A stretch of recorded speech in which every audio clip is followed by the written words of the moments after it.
नमस्कार दोस्तों, मैं हूं पुलकित मोहन सिंगला। स्वागत है आपका हमारे चैनल में। दोस्तों, आज हम इस विषय में बात करेंगे कि क्यों मैक्सिमम लोगों का राहु ग्रह रहता है पीड़ित। दोस्तों, मैक्सिमम लोगों की कुंडली में राहु ग्रह पीड़ित होता है और कहीं न कहीं ये हमें नहीं पता होता कि किन कारणों से हो रहा है। पर चाहे राहु की कोई भी प्लेसमेंट आपकी कुंडली में हो, चाहे अच्छी प्लेसमेंट भी क्यों ना हो, तो भी हम उसको पीड़ित कर लेते हैं जाने-अनजाने में। और अगर बुरी प्लेसमेंट है तो ऑटोमैटिकली वो पीड़ित हो ही जाएगा। और पहले ही वो बुरे परिणाम दे रहा होगा तो और भी वो बुरे परिणाम बढ़ जाएँगे। दोस्तों, सबसे जो चीज़ मेन इम्पोर्टेंट है वो ये है कि हमारा रहन-सहन, हमारी आदतें, हमारा लाइफ़स्टाइल, ये बहुत हद तक राहु को इन्फ्लुएंस करता है। क्योंकि राहु एक छाया ग्रह है और कहीं न कहीं ये ऐसे ग्रह हैं जो अमर हो चुके हैं और इनका जो स्वभाव है, जो इनकी पूरी जो प्रकरण है वो हमारी निजी ज़िंदगी में भी पड़ता है और वो असर कभी भी जा नहीं सकता। तो जो चीज़ें इनको बढ़ाती हैं, वो हम जाने-अनजाने में कर लेते हैं और राहु क्योंकि पापी ग्रह है, तो मैक्सिमम टाइम पे पॉज़िटिव रिज़ल्ट कम देखने को मिलते हैं और नेगेटिव रिज़ल्ट ज़्यादा देखने को मिलते हैं। तो इसको हम एग्रीवेट कर देते हैं अपनी गलतियों से, अपनी रोज़मर्रा की दिनचर्या से, तो वो गलतियाँ मैं आपको बताने वाला हूँ। सबसे पहली चीज़ शुरू करते हैं, सबसे पहली चीज़ है नॉन-वेज। अगर आप मीट, मांस, अंडा, मछली का सेवन करते हैं, तो आपका राहु हमेशा पीड़ित रहेगा। राहु ग्रह से जुड़ी हुई समस्याएँ आपको आती रहेंगी, यानी कि जीवन में संघर्ष आता रहेगा, परेशानियाँ आती रहेंगी।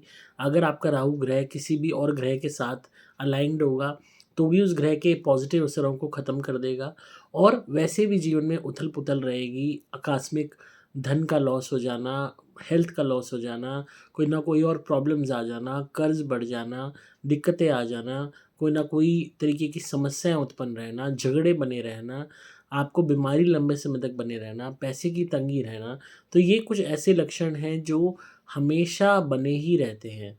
अगर आप मीट, मांस, अंडा, मछली का सेवन करते रहोगे तो ये प्रॉब्लम बनी रहेगी। सेकंड चीज़ आती है शराब और सिगरेट का सेवन करना या किसी भी तरीके के तम्बाकू का सेवन करना। अगर आप सिगरेट्स, शराब या कोई भी गुटखा, पान, सुपारी, तम्बाकू ये सब का सेवन करते हैं, तो भी राहु एग्रीवेट होता है, ये बीमारियाँ पैदा करता है और कोई ना कोई शारीरिक रोग के साथ-साथ प्लैनेटरी अगर हम पोज़ीशन देखें इसकी तो वो नेगेटिवली अफ़ेक्ट होने लगती है। क्योंकि ये जो व्यसन होते हैं ये खराब माने जाते हैं और किसी भी दृष्टि से ये सात्विक नहीं होते हैं, सात्विक के अपोज़िट ही होते हैं। तामसिक का भी जो बिगड़ा रूप होता है, उसमें ये व्यसन आते हैं। तो किसी भी तरीके का मीट, मांस, अंडा, शराब, मछली के साथ-साथ कोई भी तरीके का गुटखा, तम्बाकू, सिगरेट, बीड़ी, पान, हुक्का, इन चीज़ों का सेवन ना करें क्योंकि इससे राहु एग्रीवेट होगा, बढ़ेगा और जीवन में समस्याएँ पैदा करेगा। एकदम से आकस्मिक लॉस पैदा करेगा, चीज़ें अचानक से ख़राब हो जाना, अचानक से जो आपने मतलब कुछ भी आपने हार्ड अर्न्ड मनी से लिया है, सपोज़ आपने बहुत मेहनत करके पैसे जोड़ के आपने कोई इलेक्ट्रॉनिक आइटम खरीदा और वो जो आपने खरीदा वो आपको मिला ही ख़राब।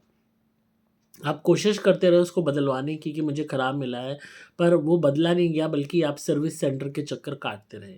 ना आप ढंग से उसको यूज़ कर पाए, ना उसका लुत्फ़ उठा पाए या घर में आपके कभी बार-बार कोई इलेक्ट्रॉनिक सामान ख़राब हो रहा है, कभी कुछ हो रहा है, कभी लाइट ख़राब हो रही है, कभी वैसे लॉस हो रहा है। मतलब ये कह लीजिए कि जो बरकत है वो ये ख़त्म कर देता है कि आपने जो भी कमाया वो हाथों-हाथ खर्च करवाता जाएगा, सेविंग्स करने का आपको मौका नहीं मिलेगा क्योंकि आप सेव कर ही नहीं पाओगे। कोई ना कोई खर्चा खड़ा होगा, कोई ना कोई नुकसान तैयार खड़ा होगा। तो वो सबसे पहली चीज़ है कि हमें उसको बढ़ाना ही नहीं है राहु को, उसको एग्रीवेट करना ही नहीं है। अगर हम उसको बढ़ाते हैं, तो ये प्रॉब्लम्स बनी रहेंगी और पूरे जीवन भर बनी रहेंगी।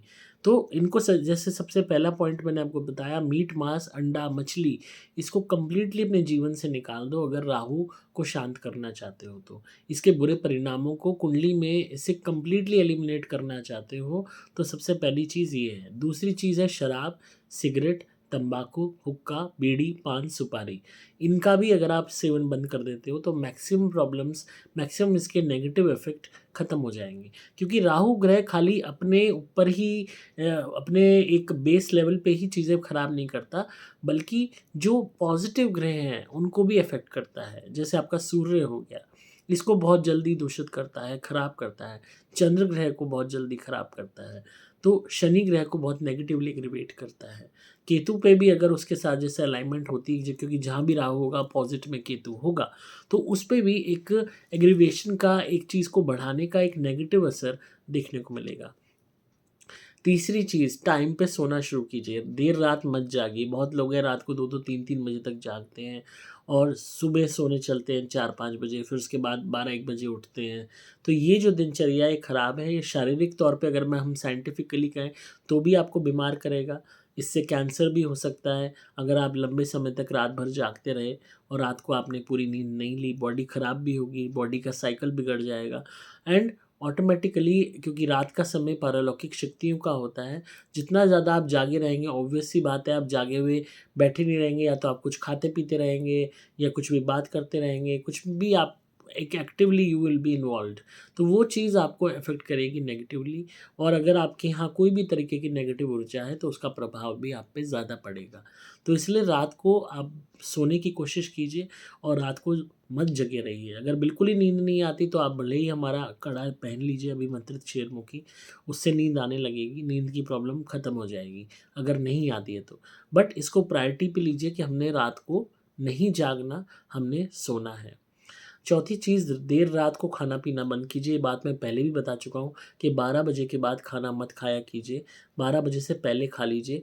और दूध है, खाने-पीने की चीज़ें हैं, सब आपको 12 बजे से पहले करनी है, 12 बजे बाद नहीं करनी। 12 से 4 भूत-प्रेतों का वक़्त होता है, ये सबसे ज़्यादा हाईली पीक पे नेगेटिव आवर होता है, तो इस टाइम में आप अवॉइड अगर कर सकते हैं खाना, तो आपके लिए बहुत बेटर होगा।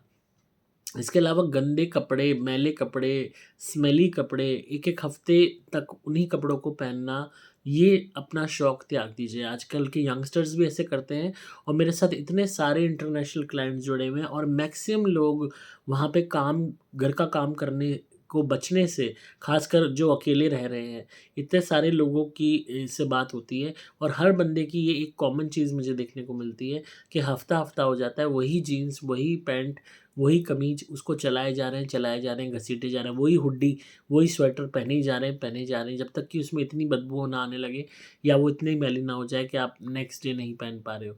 तो हफ्ते-हफ्ते, 10-10 दिन हो जाते हैं। तो उन्हीं कपड़ों को आप पहनने रखेंगे, उनमें स्मेल आ रही है, आप उन्हीं को पहने जा रहे हो सिर्फ़ धोने के चक्कर से बचने के लिए, तो इससे आपको दरिद्रता आएगी। अगेन राहु एक्टिव होगा, नेगेटिव एनर्जीज़ आपके संपर्क में ज़्यादा आएँगी। नेक्स्ट चीज़ जो इम्पोर्टेंट है वो है रेगुलरली नहाइए। बहुत लोग हैं 15-15 दिन हो जाते हैं नहीं नहाते हैं और ये एक अपने आप में एक बहुत नेगेटिव क्वालिटी है। चाहे सर्दी है चाहे गर्मी है, नहाइए ज़रूर। सर्दी में गर्म पानी करके नहा लीजिए और गर्मी में तो ठंडा पानी होता ही है अवेलेबल। रोज़ एक टाइम बस नहा लीजिए। अगर आपसे सुबह नहीं नहाया जाता तो रात को सोने से पहले, खाना खाने से पहले, शाम को आप नहा के तब खाना खा के फिर सो जाइए। उससे भी है कि अगर एटलीस्ट 1 टाइम भी आप रोज़ नहा लेते हो तो नेगेटिविटी कम रहेगी, क्योंकि जितना शरीर बदबू कर मारेगा, जितनी उसमें गंदगी होगी, मल होगा, मैल होगा जमा, उतना ज़्यादा इस तरीके की नेगेटिव एनर्जीज़ आपको कांटेक्ट करेंगी, आपसे प्रभावित होंगी, आपके ऑरा से अटैच करेंगी अपने आप को। और राहु तो आपका एग्रीगेट होगा ही, जो अपने आप में पारलौकिक चीज़ों का एक मुख्य कारक होता है। तो वो चीज़ भी आपने अवॉइड करनी है अपनी दिनचर्या में। इसके अलावा किसी भी तरीके की गाली-गलौज से बचिए। जितना ज़्यादा आप गाली-गलौज करेंगे, उतना आपकी जीवा अपवित्र हो जाएगी, उतना ज़्यादा उसकी शक्ति ख़त्म हो जाएगी। जो हमारी ज़ुबान होती है ना, इसमें बहुत बड़ी शक्ति होती है, एक पावर है। खाली ये भोजन का स्वाद चखने के लिए नहीं है, बल्कि एक शक्ति है जो ईश्वर ने हमें दी है। अगर आप इस पे गाली-गलौज की जगह मंत्र जाप को रखोगे या भगवान का नाम लोगे या अच्छी बातें बोलोगे, तो ऑटोमेटिकली ये ब्लेसिंग बन जाएगी। आपकी कही हुई बातें सच होने लगेंगी, आपके फ़ोरकास्ट सच होने लगेंगे, आपकी इंट्यूशन पावर बढ़ेगी, आपकी बद्दुआ, दुआ हर चीज़ लगने लगेगी। आप अपने बच्चों के लिए दुआ करोगे, वो मानी जाएगी, वो कबूल होगी। आप अपने पति के लिए, पत्नी के लिए दुआ करोगे, वो मानी जाएगी। अगर आप गाली-गलौज करते रहोगे अपनी ज़ुबान से, तो ज़ुबान इतनी दूषित हो जाएगी कि माँ सरस्वती का वास उस पे से कंप्लीटली हट जाएगा। वो हटने के बाद चाहे आपका कोई कितना ही दिल दुखाए, आपकी दी हुई बद्दुआ नहीं लगेगी। और चाहे आप कितने ही दुखी हो, आपकी या आपका कोई भी फैमिली मेंबर दुखी है, उसके लिए आप कोई भी प्रार्थना करोगे, दुआ माँगोगे, वो नहीं लगेगी। तो इसलिए जीवा को पवित्र रखिए, इस पे किसी भी तरीके की माँ-बहन की गालियों का इस्तेमाल मत कीजिए।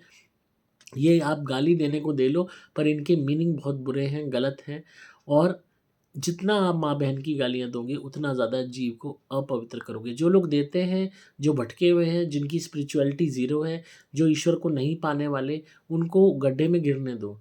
पर आप वो मत करो। इससे बेटर है कोई आपको गाली देता है, कोई आपको वो देता है, बदले में गाली देने की बजाय उसको बोल दो कि जिस तरीके से आज मैं तड़प रहा हूँ, तुम्हारी इन कटु शब्दों से, तुम भी इसी तरह एक दिन तड़पो। वो ये अपने आप में एक बहुत बड़ी बात है, गाली देने की बजाय।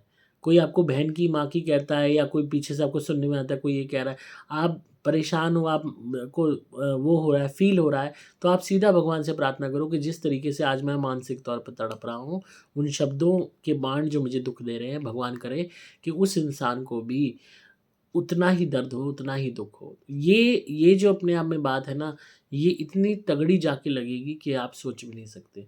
आप बदले में गाली दे दोगे तो वहीं कट हो जाएगा। उसने आपको माँ-बहन की दी, आपने 4 माँ-बहन की और दे दी, वो वहीं बैलेंस हो गया। ना उसका इफ़ेक्ट, वो उसको ना सज़ा मिली, आपने उल्टा और 4 बोल के अपना कर्मा भी और एक्टिवेट कर दिया नेगेटिवली। तो वो करने की जगह आप भगवान से मदद माँगो कि जो भी हमारे साथ कोई गलत कर रहा है, भगवान उसको सज़ा दे।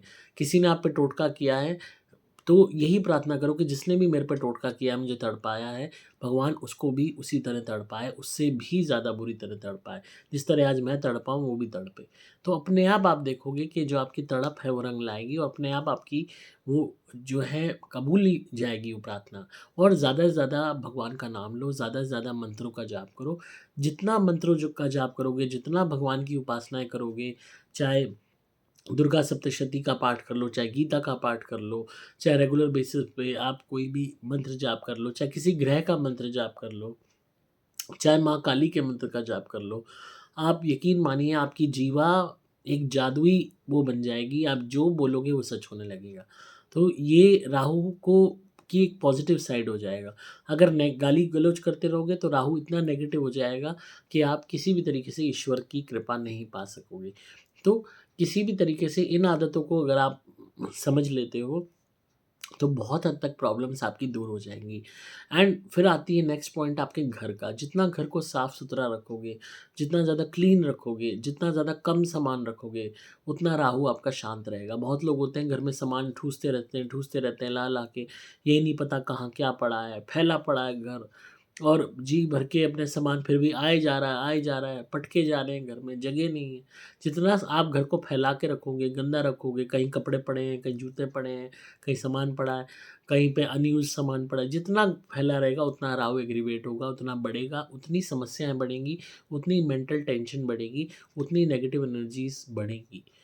जितना घर ऑर्गेनाइज़्ड होगा, नीट और क्लीन होगा, स्मेली नहीं होगा, हर चीज़ तरीके से करीने से लगी हुई होगी, उतना आपको बेनिफिट मिलेगा।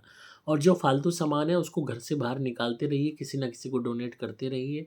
ये मत सोचिए कि अरे मेरे को तो इसके पैसे ही मिलने चाहिए, कबाड़-वबाड़ जो है सब निकाल दीजिए।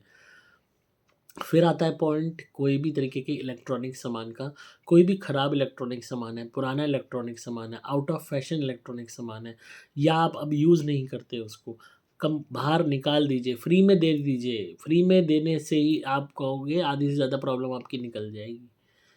लोग रखे रखते हैं पुरानी वॉशिंग मशीन, पुराना हेयर ड्रायर, पुरानी टूटी मिक्सी, सालों-साल पड़ी रहती हैं वो, सड़ती रहती हैं घर में।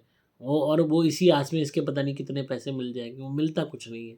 और होता क्या है कि उन जगहों पे नेगेटिव एनर्जीज़ पनाह ले लेती हैं, क्योंकि वो राहु की एलिमेंट है, उनको वहाँ पे शक्ति मिलती है। तो आप वो चीज़ें घर से निकालोगे, मैक्सिमम प्रेत रोगियों को मैं यही कहता हूँ कि घर को साफ-सुथरा रखो, घर में कोई फालतू सामान मत रखो।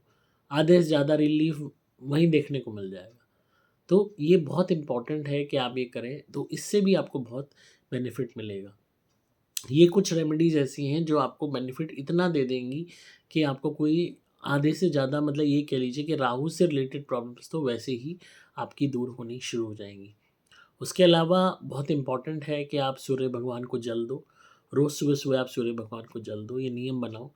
थोड़ा-सा लोटे में जल लो, उसमें थोड़ा-सा गुड़ का एक टुकड़ा डाल लो और सूर्य भगवान को नियमित रूप से जल देना शुरू करो। इससे भी आप देखोगे कि आपके जो भी राहु के नेगेटिव ट्रेट हैं, वो कम होने शुरू हो रहे हैं। और हमेशा जो मैंने दिनचर्या से जुड़ी हुई चीज़ें बताई हैं, इनको पहले करो, उसके बाद ही आप देखना कि आधे से ज़्यादा प्रॉब्लम्स वैसे ही निकल जाएँगी आपकी।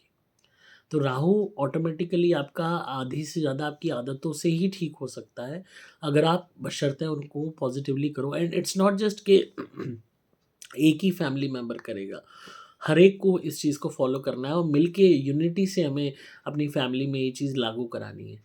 दिक्कत कहाँ आती है कि लोग एडजस्ट नहीं करना चाहते, किसी भी तरीके से कोऑपरेट नहीं करना चाहते। अगर बाकी सब मीट मांस खाते हैं, बेटा नहीं खाना चाहता, उसको रियलाइज़ेशन हो गई है, उसको फ़ोर्स करते हैं, नहीं तुझे खाना पड़ेगा, हमारे घर में तो यही बनता है, इस घर में रहना है तो खाना पड़ेगा। भई तुम अपने आप अपने कर्म खराब कर रहे हो मांस खा के, अपना तुमने पेट कब्रिस्तान बना रखा है। तो ज़रूरी थोड़ी जिसको अकल आ गई है उसको भी ज़बरदस्ती गड्ढे में गिरोगे अपने साथ। तुमने पैदा कर दिया इसका मतलब ये थोड़ी है कि तुम उसकी स्पिरिचुअल जर्नी को ख़राब करोगे। हर हर कोई आत्मा है, हर एक की अपनी जर्नी है।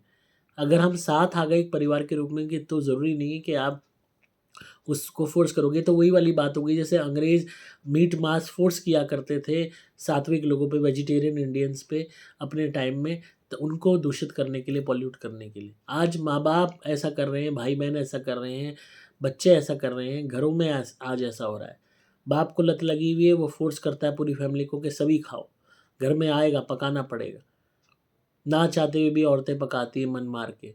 तो खुद ही अपनी फ़ैमिली को अपने हाथों से बर्बाद करने वाली बात है। तो मिलके आप लोग करो, इस चीज़ को बंद करो मीट-मांस को। आधी से ज़्यादा प्रॉब्लम्स ख़ासकर जो नज़र हाई-टोप के शिकार हैं, किसी भी तरीके से जीवन में फाइनेंशियल क्रंच है, फाइनेंशियल इश्यूज़ आ रहे हैं, पैसे-लत्ते की कमी है, बरकत नहीं हो रही है। मीट-मांस, अंडा, शराब, मछली बंद कर दो, मैक्सिमम प्रॉब्लम उसी से निकल जाएगी। सिर्फ़ एक है इससे। करके देख लो, 2-3 महीने करके देख लो बस, उसमें अगर आपको बेनिफिट ना मिल जाए तो कह देना। तो ये कुछ उपाय हैं जो मैंने अभी आपको बताए हैं, आप इनको फ़ॉलो कीजिए एंड डेफ़िनेटली आप देखेंगे कि राहु आपका कंट्रोल में आने लगा है। और आप हमारा अभिमंत्रित शेरमुखी कड़ा ज़रूर पहनिए ताकि आपको हर तरीके से पॉज़िटिव एस्पेक्ट मिले ग्रहों के। राहु भी शांत हो, आपको अच्छी नींद भी आए और आपका माइंड भी फ़ोकस्ड रहे, आपको ग्रोथ भी हो। आप मँगा सकते हैं कड़ा, आपके साइज़ का आएगा, अभिमंत्रित आएगा, चाहे आप मर्द हैं, चाहे औरत हैं, बच्चा है या बच्ची हैं, एज्ड हैं तो भी सभी के लिए है अवेलेबल। एंड अगेन इसकी शक्ति कमाल है। पहनते ही you will see the results. तो आपको सिंपली मोबाइल नंबर 8130331007 पे संपर्क करना है। नंबर दोबारा बोल रहा हूँ, 8130331007। डिस्क्रिप्शन में आपको डिटेल्स मिल जाएंगी। मैं हूँ आपका दोस्त पुलकित मोहन सिंगला।